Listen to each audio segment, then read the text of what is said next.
E aí, pessoal, começando mais Innovation Hub Show nessa série Bright Talk by Akamai, ou com a Akamai.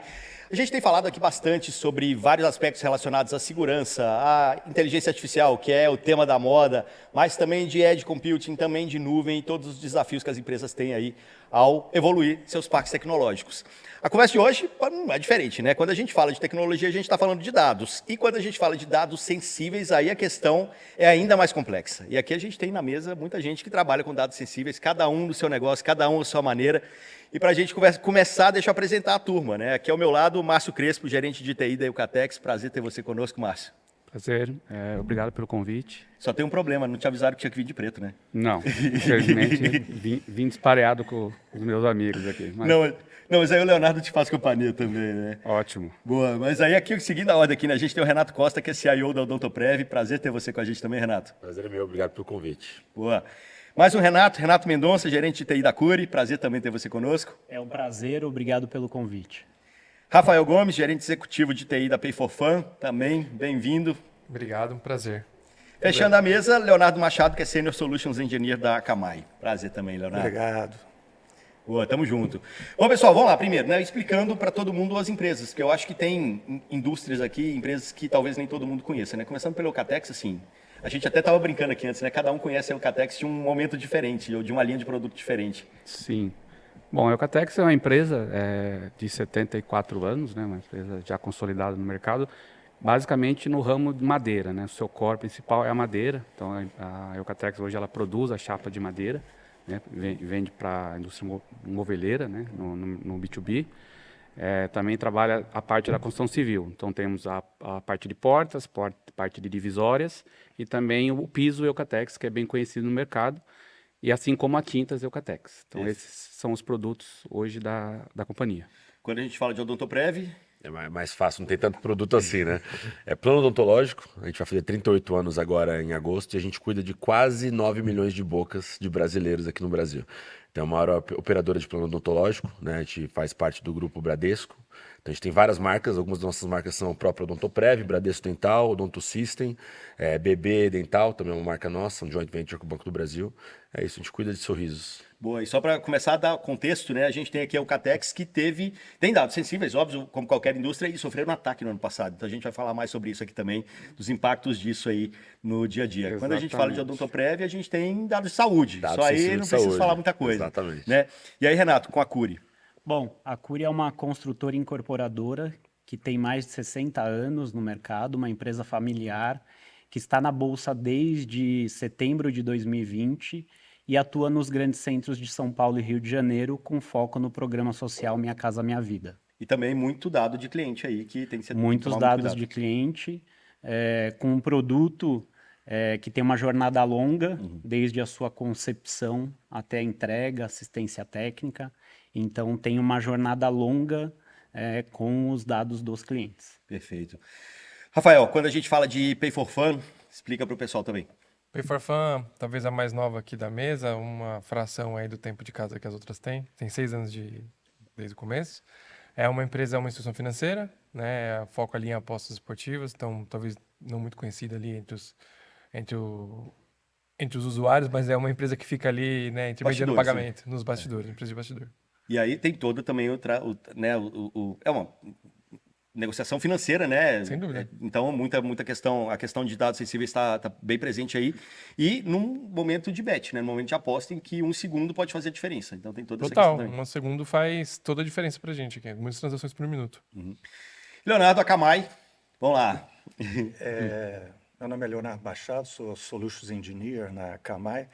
A Akamai a gente estava conversando um pouco tempo atrás, que não é tão conhecida e era uma empresa já de mais de 2 décadas, conhecida inicialmente por conta da CDN. Há uns 5 ou 6, mais 6 anos virou uma empresa de segurança e há 3 anos a gente adquiriu uma cloud.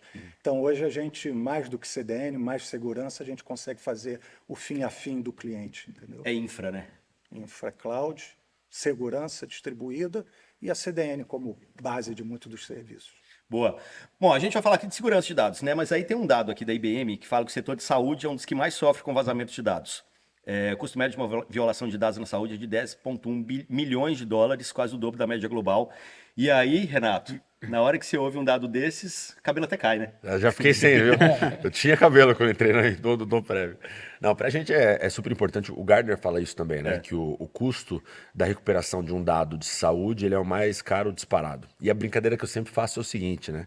Imagina se os dados de saúde do Biden tivessem sido vazados antes da última eleição. Ele nem teria começado aquele projeto de concorrer à reeleição, porque você sabe o estado que a pessoa está do ponto de vista de saúde. Então, os dados de saúde são super críticos. A brincadeira que a gente faz lá dentro a gente vai fazer 38 anos agora, que a gente nunca apagou uma imagem de boca. Então, nosso primeiro cliente lá em 87, que fez um raio-x, isso ainda está na nossa base de dados. Então, a gente tem a maior preocupação de preservar os dados dos nossos clientes, né? E o desafio hoje é, como o dado é do cliente, como que você faz para o cliente tirar proveito do histórico de saúde dele, mesmo que ele não continue com a gente. Então, a gente tem uma relação boa com as outras operadoras. Se o cliente muda de operadora e ele pede que os dados sejam disponibilizados, a gente faz isso, né? A gente consegue disponibilizar os dados dos clientes e todo o histórico de tratamento de saúde da boca do cliente. E, obviamente, com todas as proteções de segurança, porque é um dado vazado para a gente, a recuperação e o custo disso, tanto do ponto de vista de reputação e imagem, como do ponto de vista operacional, seria muito caro. E o Márcio sabe disso muito bem, né, Márcio? Com certeza. Oxe, como é que foi? Conta pro pessoal. Bom, falei no começo, né? O Eucatex é público, né? O Eucatex sofreu um ataque no ano passado de ransomware. Vocês não pagaram Não. o resgate, mas tiveram um trabalho grande ali para poder recuperar todos os dados, né? Conta pro pessoal aí como é que foi esse momento, assim, quando você recebeu a notícia e o que foi o processo até você conseguir voltar tudo ao normal. Bom, vamos lá. Foi dia 28 de abril, né? Nunca mais esqueceu. Num domingo à noite, nunca mais você esquece, né? É tipo aquela coisa, né? O que você estava fazendo quando os aviões bateram na Torre Gêmeas? Exatamente. Tipo, Você sabe, né? Onde você estava, o que você estava fazendo, eu lembro de tudo. Então, assim, foi um domingo à noite, nessa data, estava me preparando, na verdade, para segunda-feira, numa reunião que eu tinha, quando um supervisor nosso da infra liga e fala, ó, cara, nosso ambiente está todo criptografado, fomos atacados, né? Então, aí, no primeiro momento, você, né, fica meio em choque, né? Não sabe o que é, né? Na verdade, você não sabe nem a dimensão do ataque, né? Então, só sabe, ó, o meu primeiro servidor que eu entrei aqui está criptografado. Eu falei, calma, né?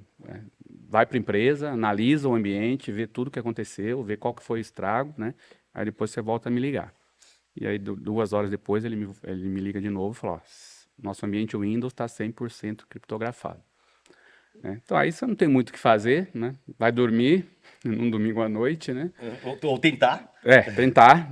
Eu falo, amanhã cedo todo mundo na empresa, vamos, né, montar aí uma sala de guerra, né? Uma sala de segurança, e para a gente poder começar a tratar, né? Fazer as tratativas de recuperação do ambiente. Então, resumidamente, foi esse a hora do impacto, né? Foi isso que aconteceu. No outro dia de manhã, chegamos na empresa e começamos a avaliar realmente qual que foi o estrago, e realmente tinha sido esse mesmo, né? Então, todo o nosso ambiente de Windows tinha sido criptografado. E na manhã seguinte eles já tinham entrado em contato? Já tinha um valor ali que eles estavam pedindo? Eles deixam, na verdade, um arquivo lá no nosso ambiente, praticamente todos os servidores tinham um arquivo TXT com um endereço lá para você poder entrar e conversar via chat com os atacantes, né? Aí eles se apresentam, era o Hansel Hub, é um grupo até bem conhecido aí de ataque de ransomware. Acabou entrando no primeiro momento para tentar ver, né, enquanto você ganha tempo, enquanto você viu o que aconteceu. E aí na verdade, a gente começa a tentar recuperar o ambiente. A primeira, vamos começar a servir, a gente pensa principalmente com indústria, né, era o ERP nosso, né, a gente vive, né, praticamente em volta nossas operações e processos são todos baseados no nosso RP. Então, vamos voltar ao RP, volta o servidor de RP. A gente percebe no primeiro momento que eles não conseguiram chegar no banco de dados do RP. Aí dá aquele alívio. Então aí você já começa a respirar, né? Poxa, meu dado estava ali, onde, né, meu dado mais sensível estava ali, estava protegido. E aí que a gente começa a voltar aos servidores de aplicação, né, para poder voltar o acesso ao RP. Na primeira tentativa, colocamos o servidor no ar, deu 20 minutos, criptografado de novo. né? Então os caras ainda estavam dentro do nosso ambiente. E a gente, né, nunca tínhamos passado por esse tipo de situação, então aí você não acaba indo, né, não tendo a malícia ali do atacante, né? Que na verdade ele te ataca e não deixa você voltar à sua operação. Essa é isso que ele quer para que você entre em contato e pague o resgate, né? Então eles não deixam, além de te, né, derrubar, eles não querem que você volte a operar. E aí, nesse momento, a gente, né, alguns contatos de CIOs e amigos que eu tinha de grupos que eu participava, eu comecei a pedir ajuda, né, para empresas de cibersegurança. E aí algumas empresas entraram em contato, né, acabei me direcionando para uma e essa empresa, naquele momento, começou a atuar comigo. Entrou no meu ambiente, começou a fechar as portas, trocou meu antivírus da época, colocou um EDR NextGen, enfim, né, colocou ali um monitoramento dentro do meu ambiente, com ferramentas de cibersegurança, e ele me deu uma proteção, falou, agora, começa a subir seu ambiente. Né, então isso, a gente já estava no final da segunda-feira, final do dia, né, já tinha sido praticamente um dia perdido. Tá, agora deixa eu fazer uma pausa, daqui a pouco a gente continua essa história, porque deixa para cenas dos próximos capítulos. Tem muita história. Pois é, não, porque aí a gente vai costurando, porque ó, você tem dados aqui, ransomware cresce 13% ao ano globalmente, impacta fortemente indústrias que operam 24 horas, causando downtime médio de 21 dias, esse é um dado da Sophos. E o custo médio de downtime para indústrias críticas chega a $300 mil por hora, que é do IDC. Acho que deve ser o desespero de todos vocês, né? Tipo, meu Deus, ransomware, eu acho que está no topo da lista ali de preocupações. Com certeza está. Completando um pouco desse seu indicador, né? Tem um outro número que diz que as empresas levam até 90 dias para recuperar todo o seu ambiente, né? Então, só cenas, quanto tempo você demorou para recuperar? Então, como eu falei, o meu objetivo no momento era voltar ao meu RP. Né? Então, precisava voltar a emitir, a empresa precisava faturar, precisava caminhão parado na fábrica, então precisava voltar ao faturamento. Foram 4 dias para voltar ao faturamento. Faturamento, mas aí até resgatar tudo? 100%, nós temos quase 60 sistemas, foram 20 dias. Foi até rápido, perto da média global, mas porque você tinha backup. Né? Sim, exato. Backup, graças a Deus, funcionou. Também um outro ponto, esses criminosos, quando invadem, eles querem chegar e ficam por muito tempo no seu ambiente para encontrar o backup. Porque ele não quer só criptografar a sua aplicação, ele quer criptografar o seu backup para que você não tenha maneiras de voltar ao seu ambiente. Esse é um ponto importante, né? E ele mencionou ali que a hora que voltou já criptografou de novo, é uma prática mesmo muito comum, que você volta ao ambiente, eles criptografam novamente. Então, é muito complicado, com certeza tira o nosso sono, acho que de todos nós aqui, mas também tem uma variável importante, que eles são criminosos, né? E a gente não pode esquecer disso, às vezes se responsabiliza muito ali o time de segurança e tudo mais, mas são criminosos, a gente tem que trabalhar com as boas práticas e tentar fazer o melhor para minimizar esses impactos, que são grandes. Rafael, como é que você lida com isso, assim, no caso de ransomware? Qual que é a maior preocupação sua dentro de uma infra? Ransomware, com certeza, né? Ter o controle ali, parar a operação, cada segundo é o faturamento indo pro ralo, né? Que a gente deixa de ganhar. Então, qualquer coisa que pare a operação ali já vira um pesadelo, né? O nosso é tempo real, é volume de transação, tem que estar as coisas acontecendo, tem que estar tudo redondinho ali para que a pessoa possa ali no momento de um pênalti conseguir fazer uma aposta ali e tá tudo certo, né? Porque isso faz diferença, né? Quantas transações você falou por minuto? Muitas. São Eu ia bastante. comentar porque nessa 1 hora que a gente está sentado aqui, 5 mil clientes nossos estão sentados numa cadeira de dentista pelo Brasil. Né? Então imagina o custo do downtime, né? 1 hora sem sistema e vai acumulando. Quantos clientes você não vai atendendo? Isso fica muito caro. Eu estava gravando recentemente com o CIO da Drogaria Araújo, que quem é mineiro sabe muito bem o poder da Drogaria Araújo, né? Cada esquina tem uma Drogaria Araújo. E ele estava contando, assim, tem uma loja lá específica que ela nunca fechou durante os últimos 35 anos. Imagina se tem um ataque, um impacto para a moral da empresa, que é aquela loja parar de operar por conta de um ataque hacker.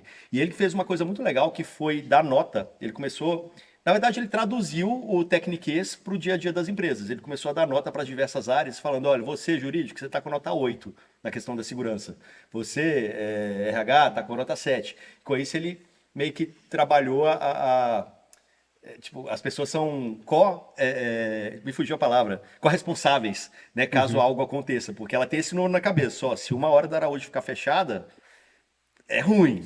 E se foi fechada por conta de algo que aconteceu na sua área, é pior ainda para você, inclusive. Então, ele conseguiu trazer as pessoas para perto. Contei aqui olhando o copo meio vazio, mas na verdade ele joga muito pro lado do copo meio cheio. Ah, dá um bônus para a área que busca melhorar, que dá abertura, que joga junto para poder pedir mais budget, sabe? Como que vocês lidam com isso dentro da empresa de vocês, assim? Porque comprovar. Aí eu acho que talvez até o Leonardo pode falar um pouquinho primeiro de todos os clientes que você vê, comprovar o ROI, né, de investimento de tecnologia de segurança, porque é um assunto difícil para convencer o board. Sim, sim, sim. Muitas vezes, ou na grande maioria das vezes, é reativo, né? O cliente vai ao mercado quando ele já sofre com algum tipo de vulnerabilidade, num ranço, aí a gente é procurado. Ainda existe muito essa dificuldade de você provar valor. A maioria é muito reativo nas ações com relação à segurança. Eu ia voltar na parte que você falou da imagem da Drogaria Araújo, né? Qualquer cliente, talvez o primeiro asset, né? O primeiro risco, que é o de preocupação, é a imagem. Né? Não tem jeito, a imagem é o exato. principal. Seja qualquer um aqui, da própria Akamai, mas a imagem é o mais forte. Esse é o que todo mundo tenta proteger antes de qualquer asset interno.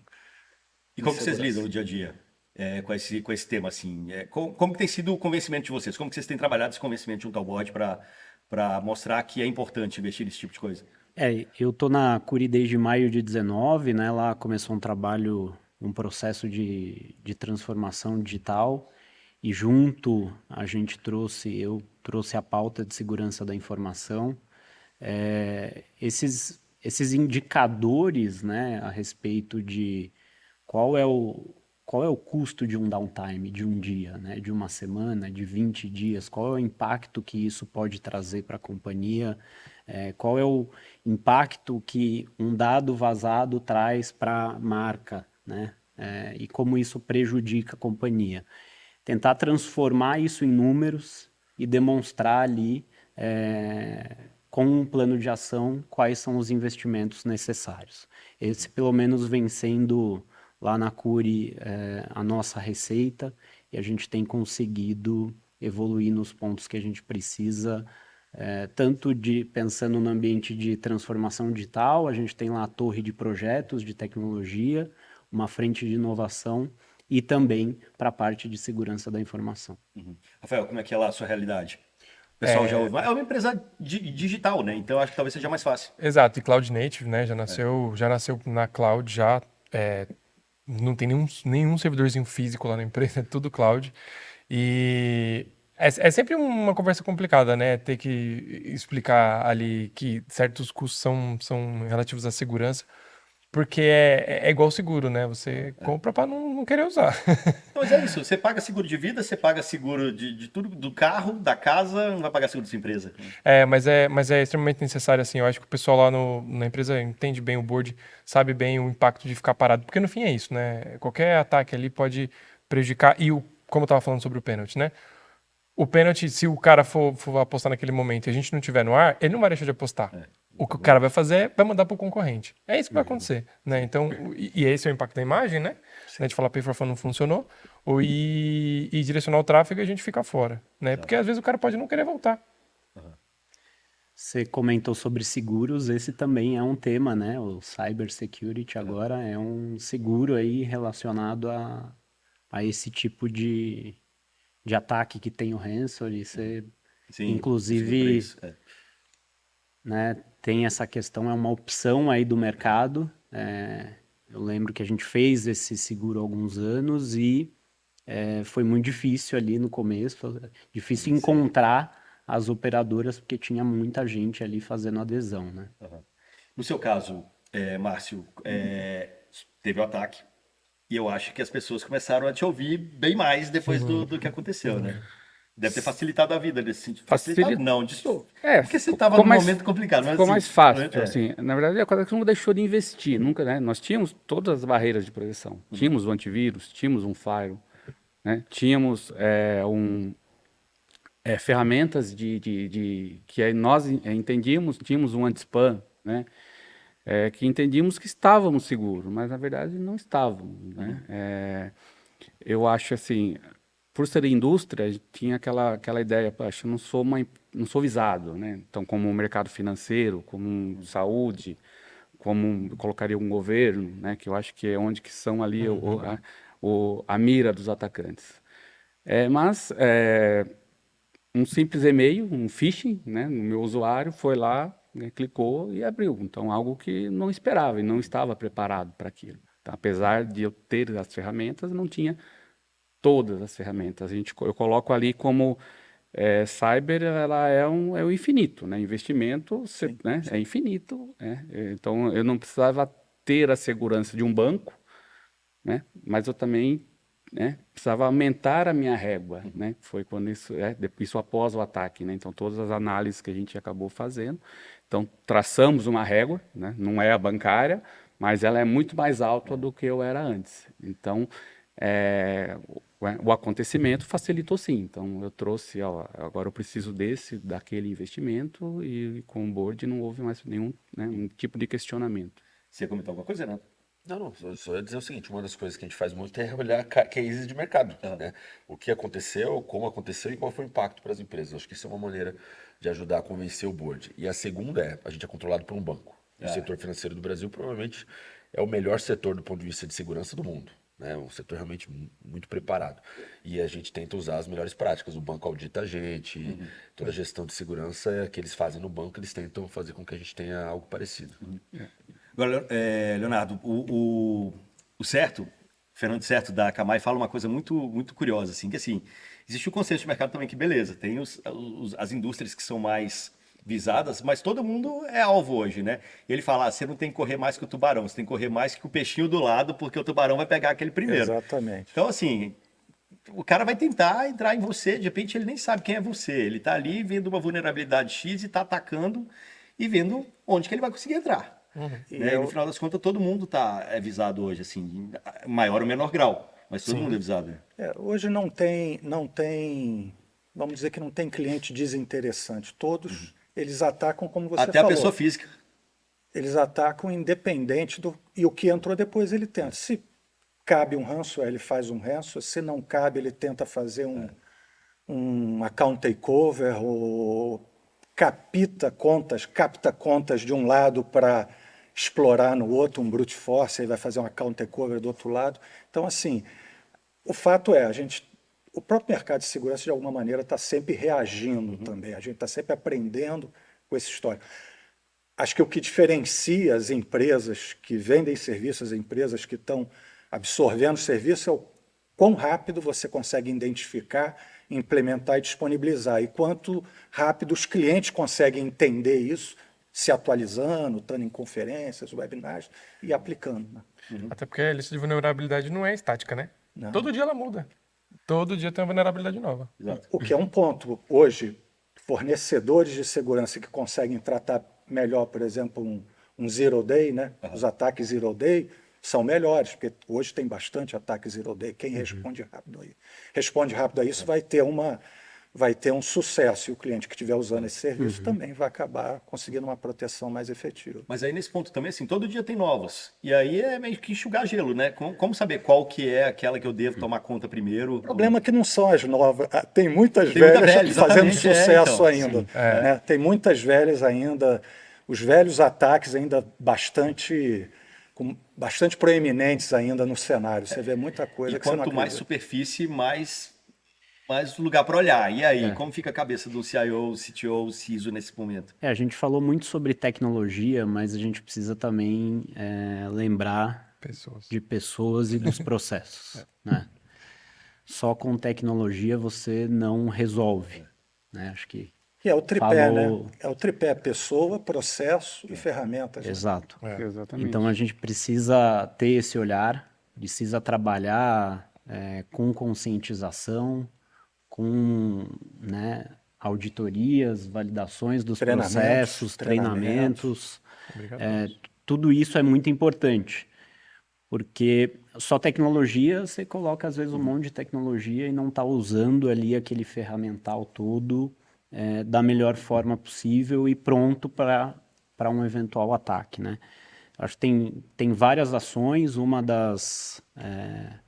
dos pontos que guiou, norteou um pouco a gente nesse sentido foi fazer um diagnóstico ali, se baseando em uma ISO, em uma NIST, em alguma desses itens, desses órgãos, e a partir dali a gente criou um plano estratégico, né, com as ações ali que são mais urgentes, são de curto prazo, médio prazo e longo prazo, que isso ajuda você a fazer uma análise ali do ambiente como um todo, e aí esse é outro ponto importante, a gente tem que olhar para o ambiente interno, né, esteja ele na cloud ou não, mas também a gente tem que estar olhando para o que está acontecendo na internet. A gente precisa também estar olhando para lá como medidas preventivas ali. Nesse pilar de pessoas aí, lá na Pay, fizeram um time de segurança fez um negócio bem legal. Eles colocaram uma plataforma gamificada de treinamentos de segurança. E aí engajou a empresa inteira, assim, a galera compete mesmo, né? Todas as atitudes, assim, que o pessoal entende que seria um risco, você pode registrar uma ocorrência ali e você ganha um ponto. E aí ficou um negócio meio acirrado lá, a galera compete e aí treina o povo de segurança. O pessoal fica bem, já fica esperto ali, o que é uma coisa que não tá certa, que precisa ser agitada. Eu gosto disso quando vem dicas legais assim, né? Como o caso do Araújo lá, que ele fez com a participação, agora com gamificação. O que mais vocês já viram de legal assim para poder engajar o time para eles jogarem a favor? Acho que esse ponto aí de criar uma competição interna é fantástico. A galera começa a reportar até o que não é problema de segurança. Isso, exato. Fica com medo. Que nem Falso, phishing, né? falso positivo. Quando você faz teste de phishing. Lá pra gente, assim, uma das coisas que que a gente tem que fazer, né? Por um lado, você tem que premiar a boa prática, mas o fator humano ainda é a ponta mais frágil de qualquer ataque, né? Então a gente tem um processo também de corresponsabilização. Se a pessoa se ela tem uma falta de compliance, ela não vai ser responsabilizada por aquilo, segurança tem o mesmo peso pra gente. E a gente tem que tratar isso dessa forma. Então a gente tem também uma política lá junto com o RH, que a pessoa da primeira vez ela é treinada, da segunda ela é avisada, daí chega um limite que você fala, olha, você não está prestando atenção nisso aqui é muito grave. Né? E você corresponsabiliza o time. Acho que isso é uma maneira também de você fazer as pessoas entenderem o tamanho Do problema. do problema. É. Mais alguém tem alguma outra boa prática? Já viu alguma coisa legal no mercado? Não. E gostei dessa da gamificação, bastante interessante. Tem várias empresas, né, na verdade, que fornecem esse tipo de solução, assim. Sim.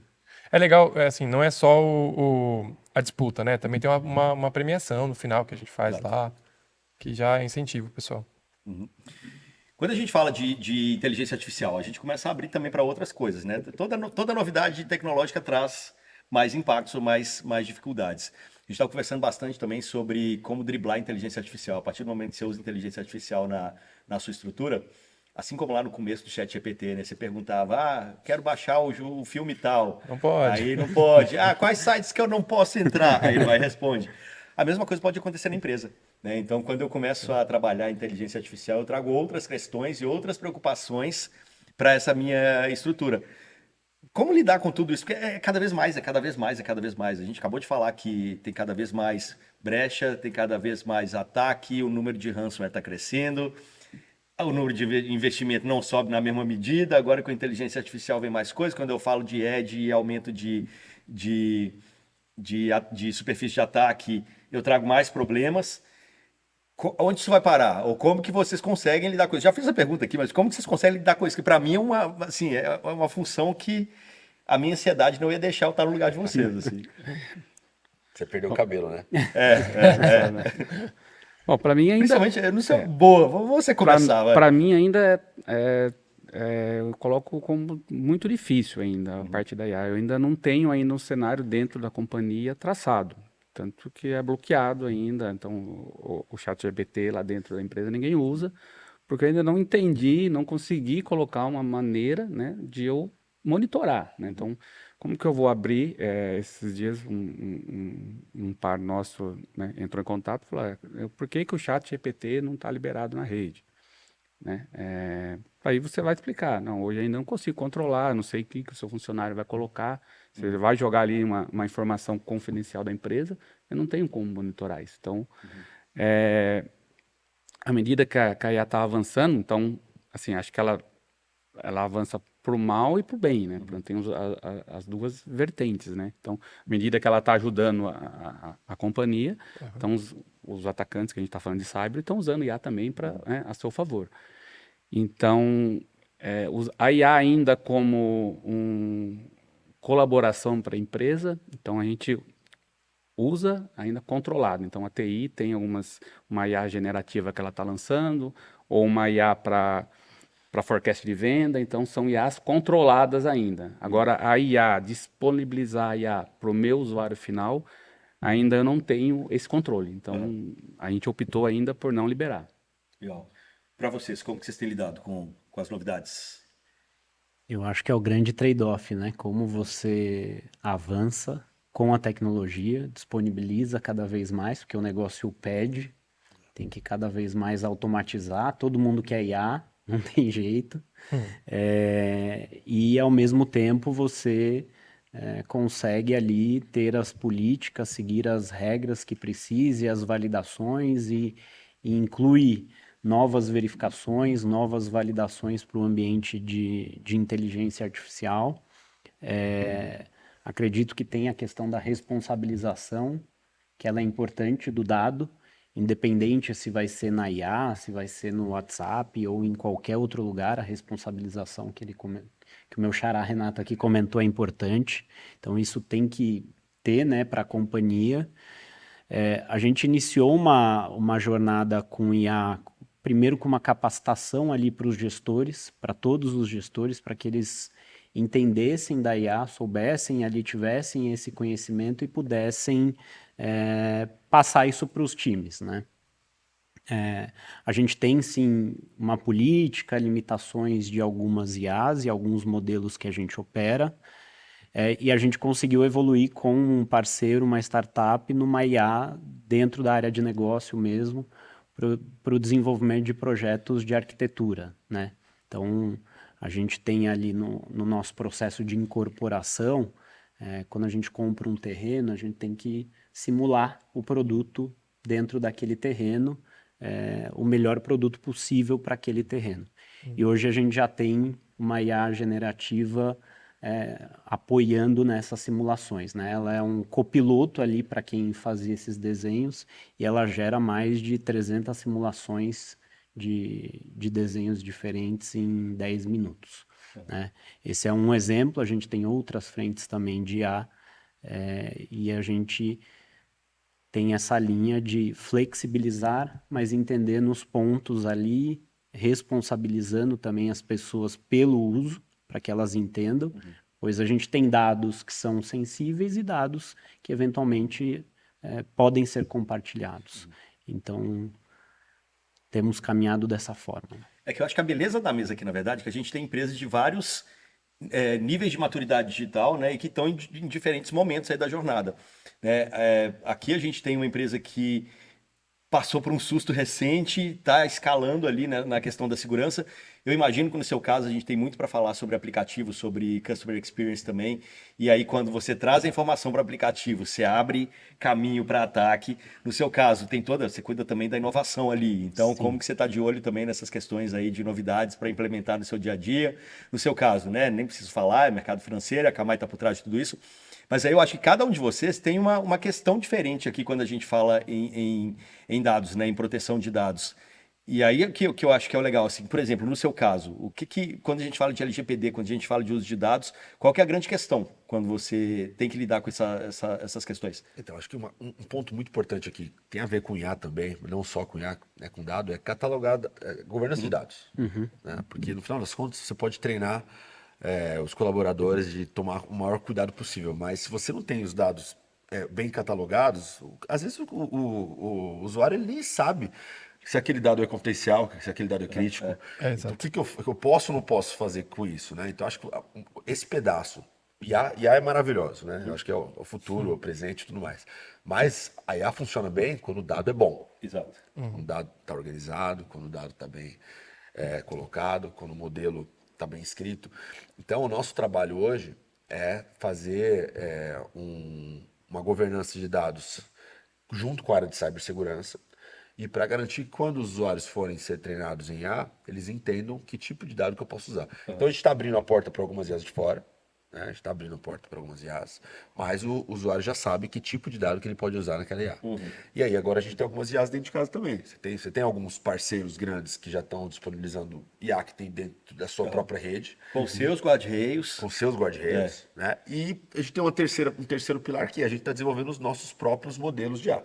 Então, dependendo do projeto, a gente vai por cada um desses pilares. É que eu acho que também assim, tem essa questão da TI ser a parte que fala não. Né? Como não ser também, ou até que ponto eu consigo ir flexibilizando esse tipo de coisa, né? Como eu falei, você está no começo da sua jornada. Como seria, né? Ou qual o próximo passo para eu conseguir fazer com que a minha rede, para que eu confie no funcionário, né? Para que ele possa usar tudo. Eu acho que talvez é um pouco disso também, assim. Como que vocês conseguiram chegar lá? No nosso caso lá, a gente produz muito código, né? É uma empresa de tecnologia, basicamente. Né? Apesar de ser uma instituição financeira, a gente considera uma empresa de tecnologia, né? A gente produz muito código, os desenvolvedores, eles mesmos, muitas vezes trazem as novidades. Saiu uma IA aqui que ajuda a fazer código. Puta, legal, poderia testar? Né? E às vezes a gente dá uma olhada ali e entende como é que é, se ela funciona offline, se ela manda as coisas para o servidor. Muitas vezes os próprios lugares que hospedam os códigos já disponibilizam alguma IA baseada no seu código ali, então a gente acaba liberando ali aos poucos, o pessoal vai testando, vai usando. No nosso caso a gente usa muito para auxiliar a codificação mesmo, né? Fazer análise de pull request, de mudanças, as IAs ajudam bastante a gente nesse quesito. Renato, você já falou, né, na verdade, que você tem usado IA. A gente, além dessa IA que eu mencionei anteriormente, a gente utiliza para a questão de documentos internos, né? A gente tem várias informações relacionadas aos clientes, aos nossos empreendimentos. Então, a gente utiliza uma IA interna com todos esses documentos para você ter ali uma série de documentos com centenas de páginas, então isso ajuda muito ali de você resumir, pegar algumas informações e tudo mais. Também temos algo com alguns desenvolvimentos que ajuda bastante, né? O dev ali, ele está um pouco, às vezes, conectado nessas soluções que já estão mais prontas. Então, a gente também olha com visões diferentes para modelos e tipos diferentes, né? E também a próxima linha, né? A gente tem um projeto em andamento com os agentes virtuais para poder trabalhar ali, principalmente na parte de atendimento ao cliente. Então, essas são as frentes que a gente tem. Tem pensado também em agentes também? A gente tem, No caso, a gente a gente tem o Doutor Chat, que é mais ou menos o que você falou aí, de pegar todos os documentos da companhia, botar no lugar no repositório e você, com linguagem natural, ali conseguir. Só que a gente tem muito robô, porque nos últimos 5, 6 anos a gente robotizou muitos processos, né? São dezenas de milhares de horas que a gente conseguiu automatizar nos últimos 5 anos. Então, nosso desafio agora é pegar esses robôs e transformar em agentes.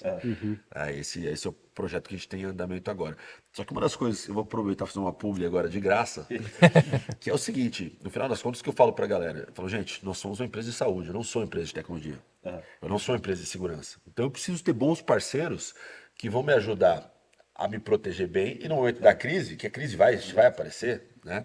Que eu consiga ter apoio de quem vive isso o tempo inteiro, o dia inteiro. Né? Então, acho que essa parte também da gente ter bons parceiros, trabalhando com a gente, trazendo essas melhores práticas, provocando a gente, novas implementações, novos tipos de segurança, eu acho que isso também é um fator primordial para a gente na nossa estratégia de segurança. Muito bom.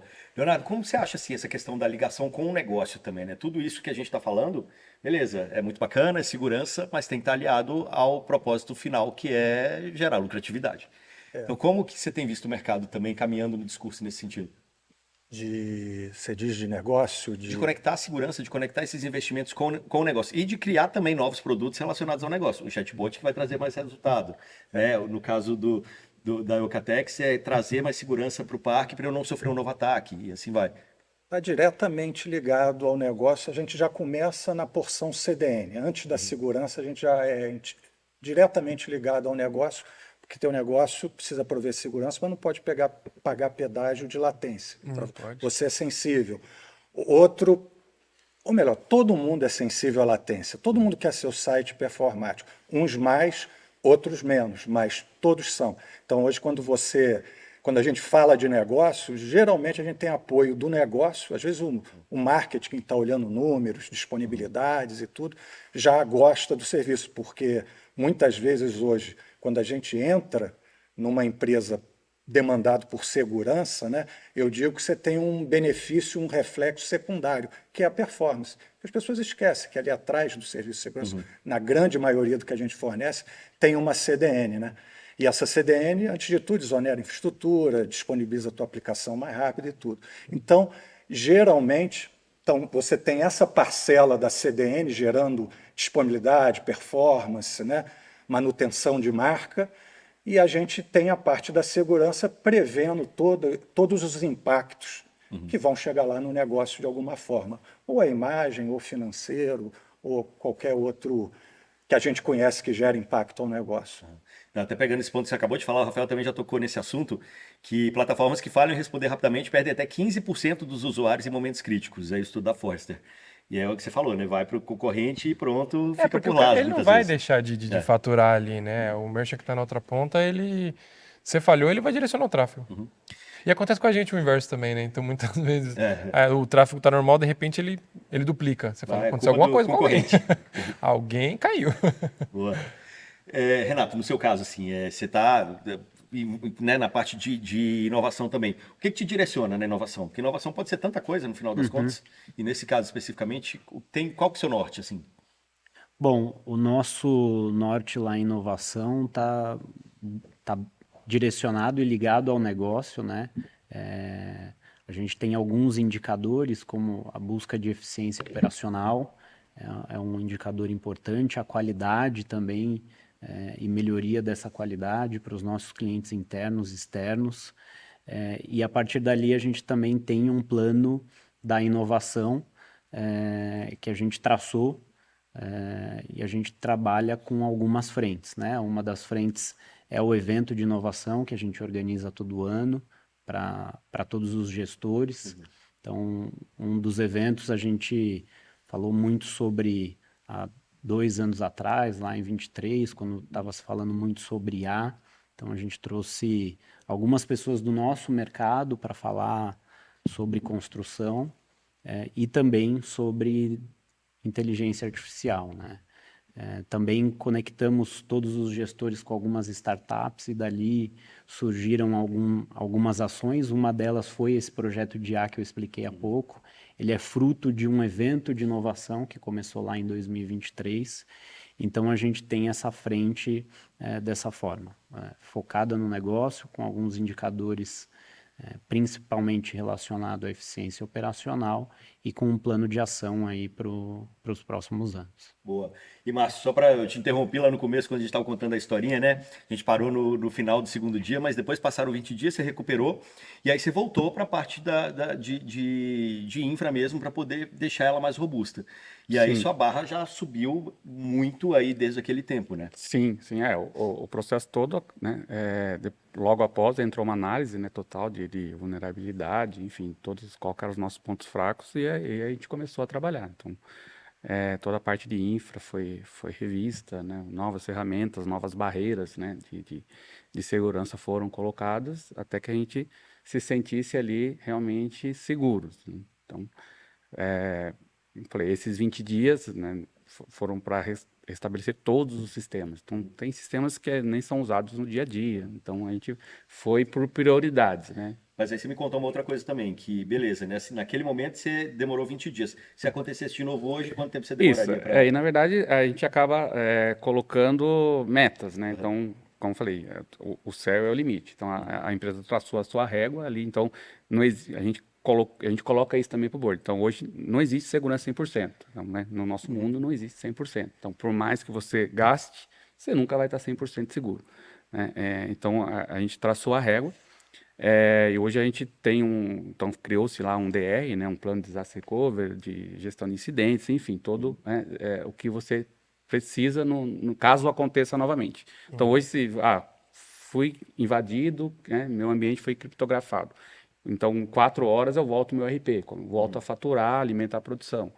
E em 3 dias eu restabeleço os meus 60 sistemas. Tá? Perfeito. Então a estrutura montada foi nessas metas. E só voltando no outro ponto também que a gente comentou, né, que você hoje no IA você prefere falar não, pera lá, deixa eu entender direito e tal. Mas como que você lida com o resto da empresa que quer usar? Então, exatamente. Então, existem áreas da empresa que buscam inovação. Então, trazem, eu acho que esse é o nosso papel, né? Fazer essa análise e saber o falar não. Então, a gente tem que analisar a tecnologia, a IA está aí. Então, né, não é o surfar a onda, mas é surfar a onda com responsabilidade. Então, você precisa analisar. Né? Eu faço sempre 3 perguntas, né? Quando vem alguma área, por que a gente não tem essa IA? Então, ela vai trazer um benefício. Qual o benefício? Ela vai aumentar o lucro da empresa? Né? Vai aumentar a produtividade? Vai melhorar a experiência do meu cliente? Então, essas 3 perguntinhas eu coloco ali como básicas quando eu faço para essa área.